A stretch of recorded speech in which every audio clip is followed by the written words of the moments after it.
like I said, it's now 30 and it will go down to 20, 25.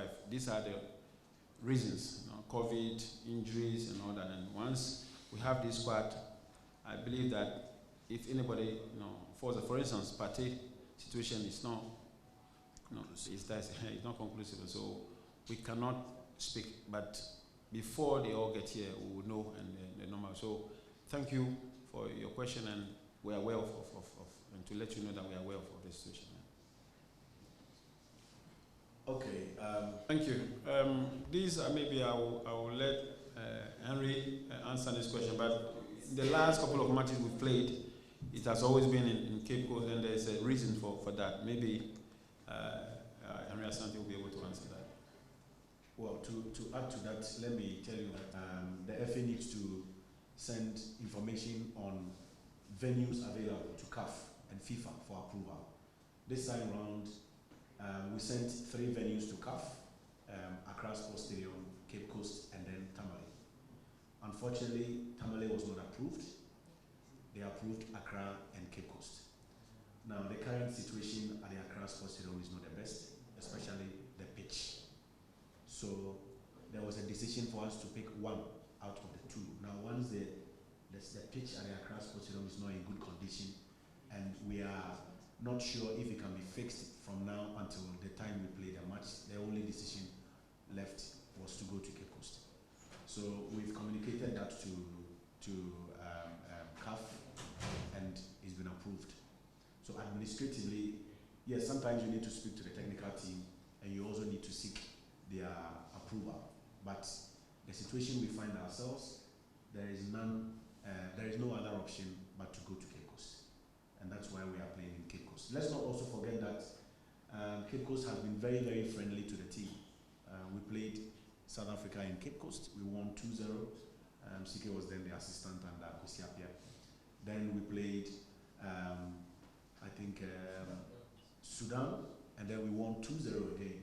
And then we played Ivory Coast, and we drew. So at least we played 3 games in Cape Coast, and it's not been bad. And the people of Cape Coast also love the Black Stars. Unfortunately, Kumasi is also not available. So that is why we are playing in Cape Coast. Thank you. So, gentlemen and ladies, thank you very much. I'm going through your bombs.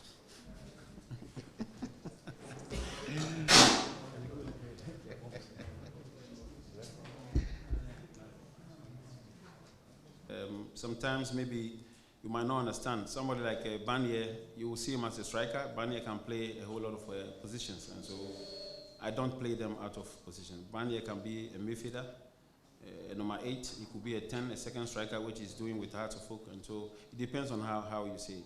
The other question was... Of course. Listen, we played Qatar, we scored 5 goals with the same squad of players, okay? It's the way we play sometimes, how the opponents will approach the game. But we will score goals, trust me, we will score goals, and we will try to be creative, and that is what we're looking forward to. I hope I've been able to answer the question. Of course, I expect nothing else but to have a good start in terms of playing Ethiopia and, of course, South Africa. We want to win both matches to have a good start. Yes. Those who are not here, especially you talk of the local players, they are not here because they're not good. But at this point of time, these are the players I want to go with. And of course, with the AFCON, I expect nothing. Anything that comes, we should be able to deal with it. And so we will be ready for any other group that will come across.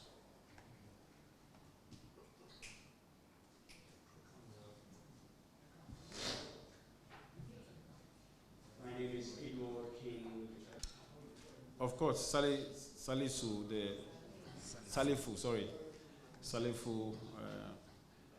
Ibrahim Salifu, the midfielder from Hearts of Oak, a fantastic player, good player. But like I said earlier on, he's not here because he's bad. It's just that at this point of time, these are the players that I want to go with. And also, Abalora is part of the team. It's not out. Sometimes you need that break to wake up and know that there's a big deal going on, and it's going to be part of us. It's not out.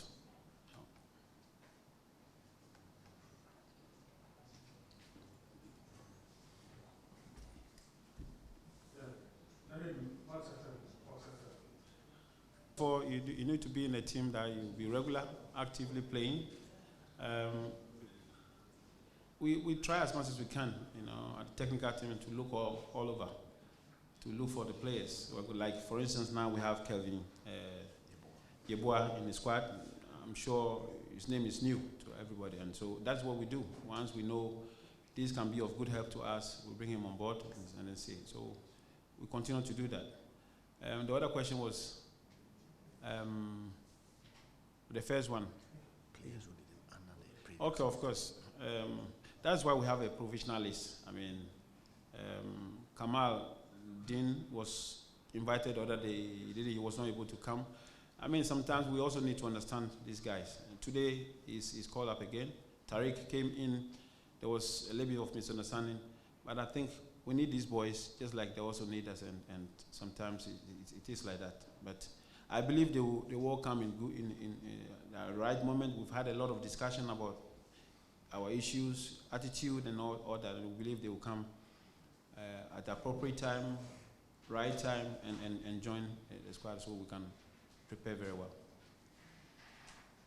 Mubarak. Of course, we had a good test matches in the name of Morocco and, of course, Cote d'Ivoire, which was very good for us in terms of work ethics, what one need to do on the field of play and all that. And that has, positioned us very, very, very well. We are aware of the situation. We are aware of the opponent that we're about to play, the two matches. And so we prepare, and I believe that, of course, we want to not just win, but perform very, very, very well. With Salisu, I think the other day, you need to check. He said when he's ready, when he is ready. Is his time running out? I don't know, maybe we'll decide. He said when he's ready. Up to now, I don't know if he's ready or not. So I won't be able to answer that. Okay, we'll pick our last. Call him. He was not able to make it. This time around, he's not part of the squad because of what we have now. Like I said,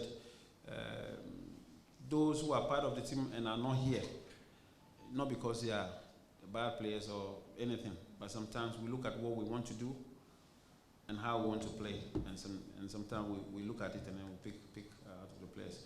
Tomorrow, when we have in the next call-up, it is possible that we'll bring him on board. I mean, no door is closed to anybody.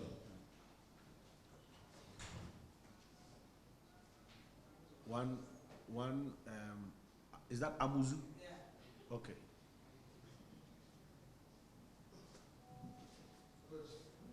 Now, listen, all of us here in this room, we all have our personal interests as far as the national team is concerned, right?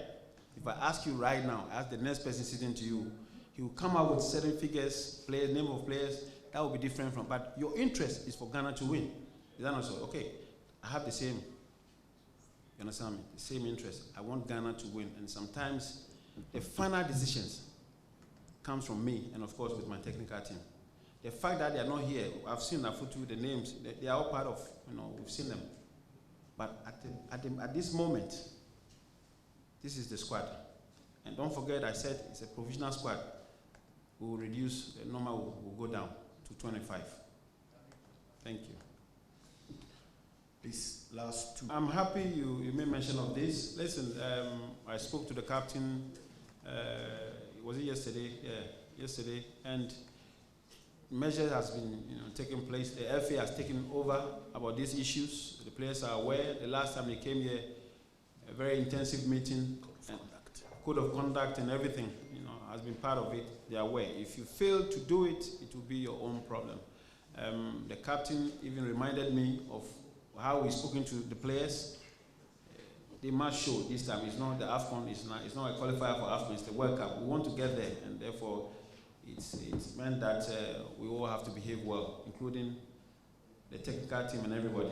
And so they are aware of the situation, and I'm sure this time around they will come on good time when you are released. If the FA has invited you or given you a ticket when you arrive, you don't go anywhere, but you come straight to camp, and there will be discipline. I'm very, very certain about that. Okay, last question. Wallace.